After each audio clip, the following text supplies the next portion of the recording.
Right now I found this pump. Not ideal because it should be with a 12-volt battery, but I only have a 6-volt battery, but it will do the job. Pumping up this tire.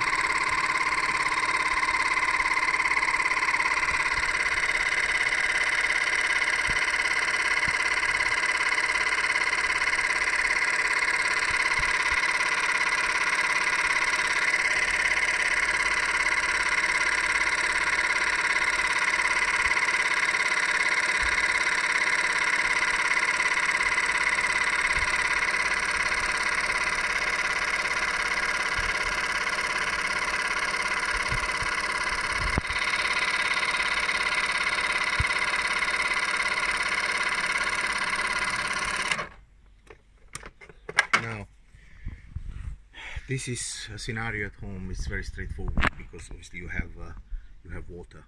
But if you don't, and you're on the road, then I'm afraid there are two options. While pumping this, you put your face towards the tire a little bit, and hopefully you feel where the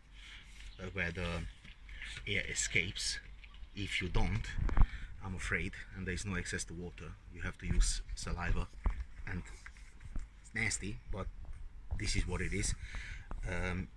You should have always a bicycle pump on you when you ride, and then this can be done on the road. This hole is quite big. Oh, I think we have other issues here. Look, so this is an issue here straight away. That has nothing to do with the original hole. So that could have been created when my tool broke. So therefore I told you, be very careful, because you can punch that tube very easily.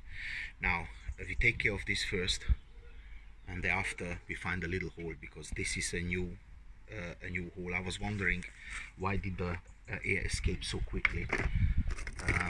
Now, the very essential tool here should be a very essential tool. If it's not here, then this kit is absolutely useless, and it's not. So I'm really cheesed off, because you have to. Alright, okay. So they use, which is again a cheap thing to do, they use the bottom of that thing as a file to kind of take the grease and everything off, because this area needs to be very clean. But as you can see, this is Mickey Mouse dangle do, so it's just as powerful as a chocolate fire guard. Useless. Yeah, right, again, cut. Let me take something, bring some. Right, so this is what you want, a little bit of sandpaper, and then you have to sand it. Now this is the most important procedure, because if that rubber is not completely clean, because normally the rubber, they put on a little bit of a white powder for the rubber not to break, so it keeps the rubber, it's like a powder, keeps the rubber intact. So that needs to come off. So this procedure is really important, so do not skip this, because otherwise that's not gonna work. I can guarantee you that. Tried many times. Started fixing bikes when I was 10 years old, give and take, and made many mistakes.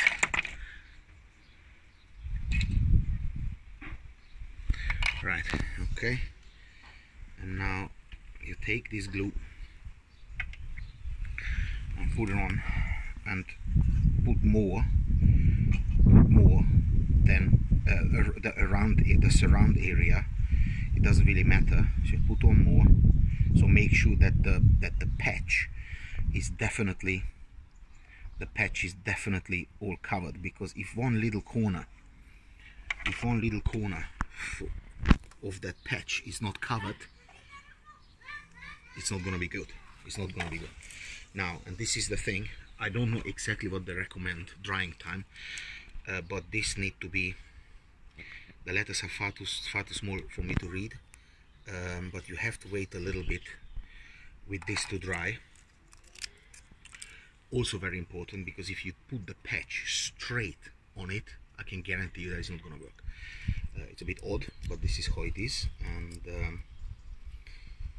wait before you take the patch off, wait, because this is a very clean surface on the bottom, and you don't want any dust or any dust particles or something, even saliva while you talk, to go on it. There's a little fine tricks which I learned in many years of making mistakes. Put the patch on, everything worked. 2 weeks later, take it off, patch was fallen down. Didn't put enough glue on it.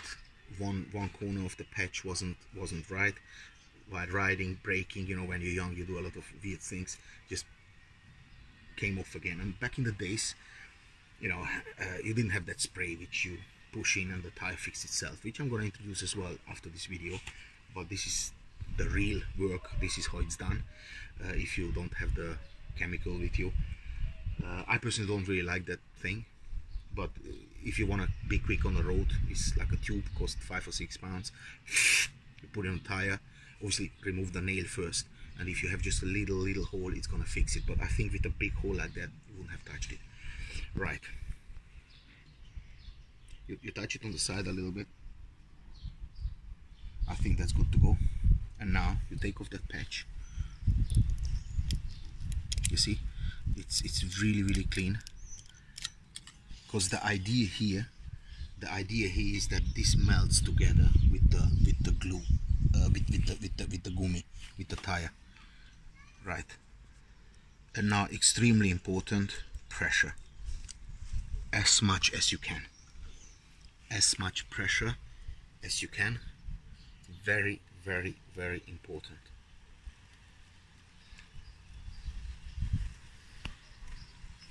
Because that glue gets a little bit hot now, a little bit warm. I mean, it's not going to burn your finger, obviously, but this is kind of melting it together. And if you do this patch right, the game is over for the hole. I can guarantee that. So it's forever. This is forever. But you have to do it right. And you see that excess glue here doesn't really matter, because it just dries off and nobody cares. But I just made sure that the patch definitely does have the full setup of glue underneath it.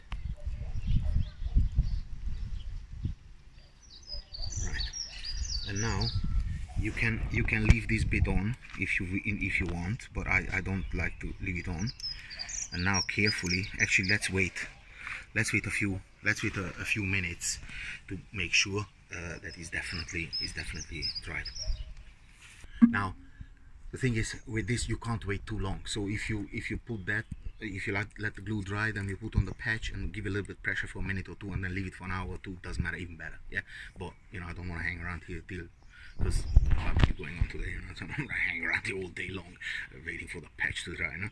Right, and then you just take that thing off carefully. Equally, you can leave it on too, doesn't really matter. And that should be now good enough to put in some inflate that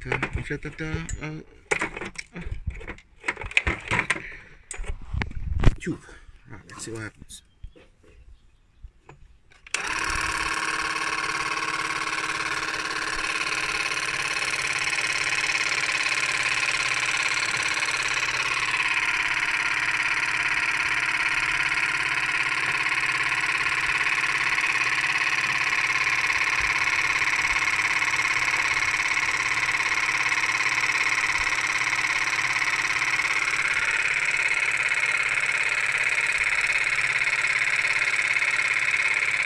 Yeah, and I found a hole.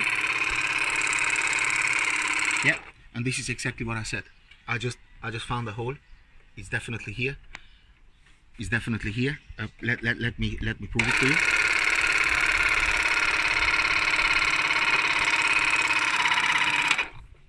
Let me prove it to you. Look.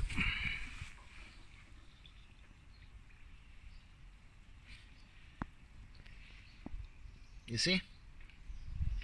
It's coming out.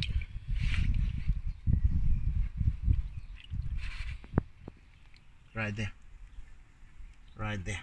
So the hole is right here, so it's very easy to find. Just to I'll give you a tip. You need to use a if it happens to you then, and it's very windy outside, then maybe use a tree as a shelter. I find it, again, it doesn't really matter.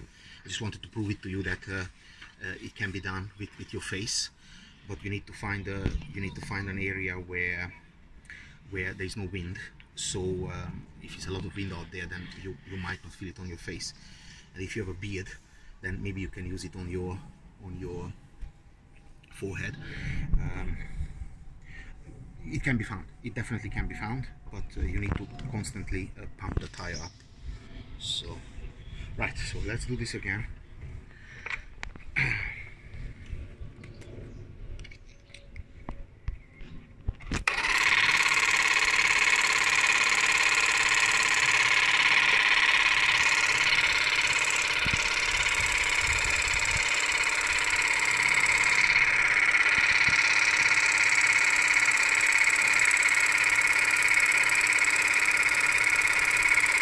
Right here.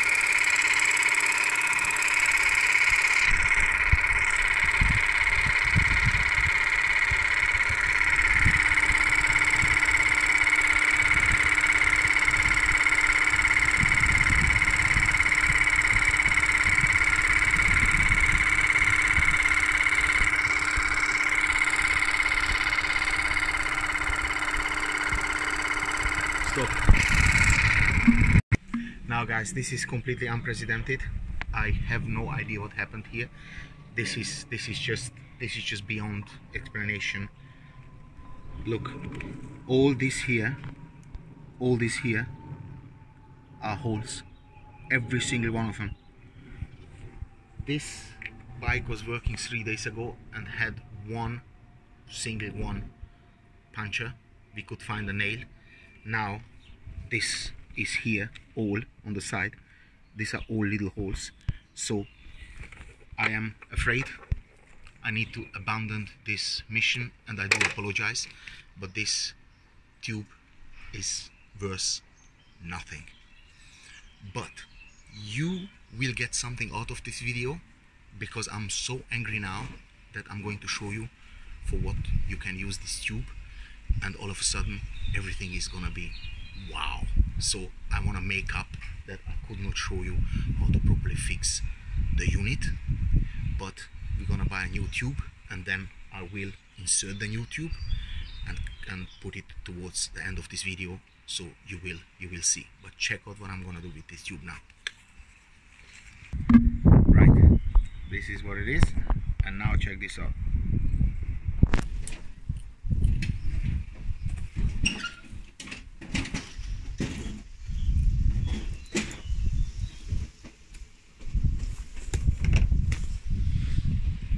Amazing rubber band, and of course, whatever, just an example to tie things up, cables and so on and so forth. So neighbor started cutting grass, which sucks. Dog is for tuning in this video, and I'm very sorry for let you down, but I physically can't finish the job off. The noise is crazy. Secondly, I don't have a tube, so arawa.